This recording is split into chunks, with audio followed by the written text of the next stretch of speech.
Ces pays dont fait partie l'Union des Comores,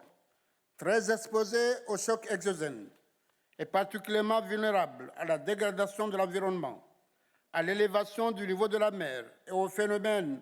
météorologiques externes et qui dépendent largement du commerce international et des importations bénéficient d'une plus grande considération. Et ce résultat, je le dis sans ambiguïté, c'est aussi à la CNUSED que nos pays le doivent. Excellences, Mesdames et Messieurs, permettez-moi de dire quelques mots sur la coopération entre les Comores et la CNUSED. Avec le ministère en charge du commerce et les douanes, la CNUSED a appuyé la mise en place du système Sidonia Plus, sa migration vers Sidonia Heard et celle d'un guichet unique électronique. La CNUSED apporte également un appui technique au ministère de l'Économie et du Commerce,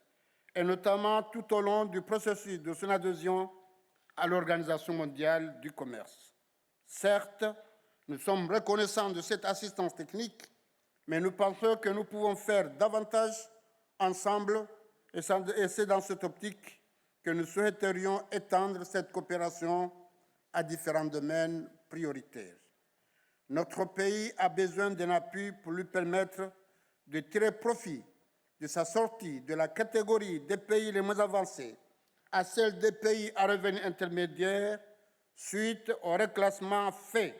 par la Banque mondiale en 2018 afin de réussir la réalisation du plan Comores émergent.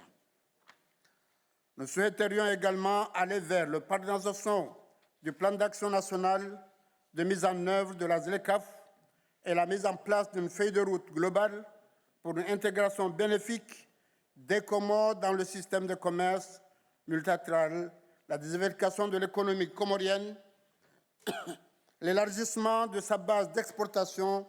et la réduction de ses importations.